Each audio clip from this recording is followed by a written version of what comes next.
Welcome to triple X academy.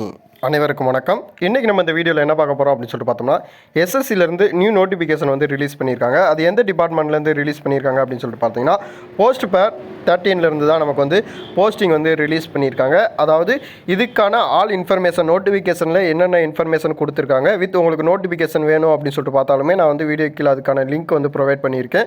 அந்த லிங்கை click பண்ணிங்களா உங்களுக்கான அஃபீஷியல் நோட்டிஃபிகேஷன் வந்து டவுன்லோட் ஆயிரும். இந்த போஸ்ட்டுக்கு வந்து யார் அப்ளை பண்ணலாம் அப்படின்னு சொல்லிட்டு பார்த்தீங்கன்னா, 10th படித்தவங்கலேருந்து டிகிரி படித்தவங்க வரை யார் வேணாச்சும் இந்த எக்ஸாமுக்கு வந்து அப்ளை பண்ணிக்கலாம் அப்படின்னு சொல்லிட்டு சொல்கிறாங்க. நீங்கள் வந்து போஸ்ட் வைஸ் வந்து நம்ம வந்து அப்ளை பண்ணணும் அப்படின்னு சொல்லிட்டு சொல்லியிருக்காங்க. வித் இதுக்கான ஏஜ் லிமிட், என்ன ப்ராசஸில் எக்ஸாம் வந்து கண்டக்ட் பண்ணுறாங்க, வித் செலெக்ஷன் ப்ராசஸ் எப்படி இருக்குது அப்படின்னு சொல்லிட்டு தான் நம்ம இந்த வீடியோவில் பார்க்க போகிறோம். வீடியோவை ஸ்கிப் பண்ணாமல் பாருங்கள். வேறு எதுவும் டவுட்ஸ் வந்து உங்களுக்கு இருந்துச்சு அப்படின்னு சொல்லிட்டு பார்த்தீங்கன்னா நம்மளுடைய கமெண்ட் பாக்ஸில் கமெண்ட் பண்ணிடுங்க. வாங்க வீடியோக்குள்ளே போகலாம். இப்போ வந்து இந்த போஸ்டிங் வந்து எந்த டிபார்ட்மெண்ட்லேருந்து வந்திருக்கு அப்படின்னு சொல்லிட்டு பார்த்தீங்கன்னா, எஸ்எஸ்சி ஸ்டாஃப் செலெக்ஷன் கமிஷன்லேருந்து தான் வந்திருக்கு. எவ்வளோ வேகன்சியோட வந்திருக்கு அப்படின்னு சொல்லிட்டு பார்த்தீங்கன்னா 2423 வேகன்சி வந்து நமக்கு வந்து இப்போ வந்து ரிலீஸ் பண்ணியிருக்காங்க.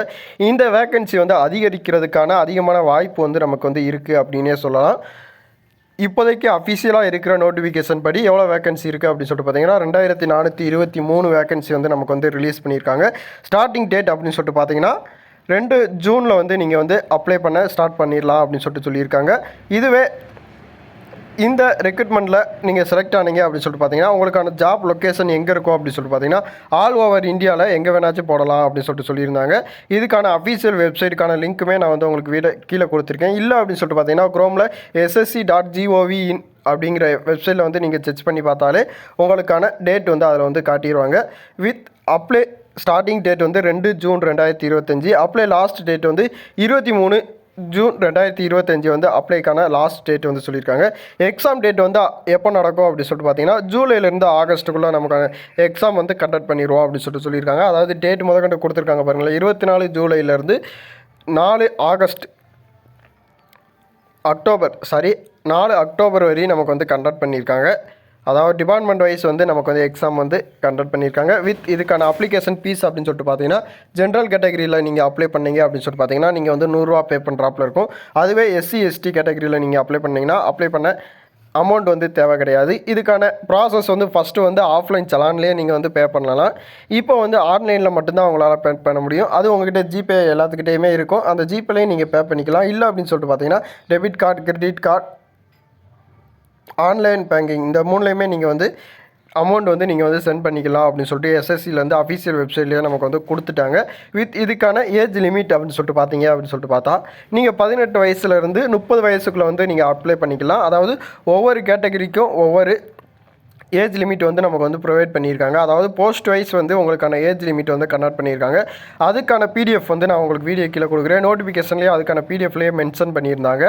அதையும் நீங்கள் செக் பண்ணி பார்த்துக்கோங்க. அப்ளை பண்ணும்போது உங்களுக்கான போஸ்ட் எந்த போஸ்ட்டு வித் உங்களுக்கான ஏஜ் வந்து எவ்வளோ இருக்குது அப்படின்னு சொல்லிட்டு அதையும் நீங்கள் பார்த்துக்கோங்க. நெக்ஸ்ட் வந்து குவாலிஃபிகேஷன் என்ன இருக்கணும் அப்படின்னு சொல்லிட்டு பார்த்தீங்கன்னா 10th டிகிரி வரை இருக்கிறவங்க யார் வேணாச்சும் அப்ளை பண்ணலாம் அப்படின்னு சொல்லிட்டு சொல்லியிருந்தாங்க. வித் இந்த போஸ்ட்டுக்கான டீட்டெயில்ஸை வந்து நீங்கள் செக் பண்ணிவிட்டு மட்டும்தான் உங்களுக்கான அப்ளை பண்ண முடியும். ஒவ்வொரு போஸ்ட்டுக்கு வந்து 12th படிச்சிருக்கணும். இல்லை அப்படின்னு சொல்லிட்டு பார்த்தீங்கன்னா டிகிரி ஏதாவது ஒரு டிகிரி வந்து முடிச்சிருக்கணும் அப்படின்னு சொல்லிட்டு சொல்லியிருப்பாங்க. அதனால தான் நான் வந்து உங்களுக்கு வந்து சொல்கிறேன், நீங்கள் அப்ளை பண்ணும்போது உங்களுக்கான போஸ்ட் வந்து அதாவது 10th படிச்சிருந்தீங்க அப்படின்னு சொல்லிட்டு பார்த்தீங்கன்னா அதுக்கான போஸ்ட் எதுக்கு அப்ளை பண்ணலாம் அப்படிங்கிறத வந்து நீங்கள் பார்த்துட்டு நீங்கள் வந்து அப்ளை பண்ணுங்கள். வித் இந்த எக்ஸாமுக்கு வந்து ஃபஸ்ட்டு வந்து கண்டக்ட் பண்ணது CPT, அதாவது கம்ப்யூட்டர் பாஸ்ட் எக்ஸாம் தான் நமக்கு வந்து கண்டக்ட் பண்ணுறாங்க. இதில் வந்து மொத்தம் வந்து 50, அதாவது 100 கொஸ்டின்ஸ் வந்து நமக்கு கொடுக்குறாங்க. 200 மதிப்பெண், ஒரு கொஸ்டின்ஸுக்கு வந்து 2 மதிப்பெண் வந்து நமக்கு வந்து ப்ரொவைட் பண்ணுறாங்க. 200 மதிப்பெண் வந்து சொல்லியிருக்காங்க. இதுக்கான கட் ஆஃப் வந்து உங்களுக்கு எக்ஸாம் முடிஞ்ச உடனே ரிலீஸ் பண்ணுவாங்க. இதுக்கு எவ்வளோ அதாவது டைமிங் எவ்வளோ கொடுக்குறாங்க அப்படின்னு சொல்லிட்டு பார்த்தீங்கன்னா 60 மினிட்ஸ் வந்து நமக்கு வந்து டைமிங் கொடுத்துறாங்க. நீங்கள் வந்து இந்த எக்ஸாமுக்கு படிக்கணும் அப்படின்னு சொல்லிட்டு பார்த்தீங்கன்னா ஜென்ரல் நாலேஜ், அதாவது ஜென்ரல் அவேர்னஸ்ஸு, ஜென்ரல் இங்கிலீஷ், இந்த 4 டாப்பிக்கில் தான் நீங்கள் வந்து கவர் பண்ணாலே போதுமானது. ஒவ்வொரு டாப்பிக்லையும் 25 கொஸ்டின்ஸ் வந்து கேட்குறாங்க. ஒவ்வொரு கொஸ்டின்ஸுக்கும் 2 மார்க்ஸ். அப்போனா ஒவ்வொரு டாப்பிக்குக்கும் 50 மார்க்ஸு, மொத்தம் 4 டாபிக் 200 மார்க்ஸ் வந்து நமக்கு வந்து ப்ரொவைட் பண்ணுறாங்க. வித் இதுக்கான செலெக்ஷன் ப்ராசஸ் எப்படி இருக்கும் அப்படின்னு சொல்லிட்டு பார்த்தீங்கன்னா ஃபஸ்ட்டு வந்து ரிட்டன் எக்ஸாமினேஷன், அதாவது computer based examination, objective type தான் நமக்கு வந்து கேட்குறாங்க. நெக்ஸ்ட்டு வந்து ஸ்கில் டெஸ்ட் வந்து உங்களுக்கு வந்து ப்ரொவைட் பண்ணியிருக்காங்க. அதுக்கடுத்து டாக்குமெண்ட் வெரிஃபிகேஷன், அதுக்கடுத்து மெடிக்கல் டெஸ்ட். இந்த 4 அடிப்படையில் தான் உங்களுக்கான செலெக்ஷன் ப்ராசஸ் வந்து கண்டக்ட் பண்ணியிருக்காங்க. இந்த எக்ஸாமுக்கு வந்து இந்த 4 ப்ராசஸ் அடிப்படையில் தான் உங்களுக்கான இது வந்து ஸ்ட்ராட்டேஜ் பண்ணியிருக்காங்க.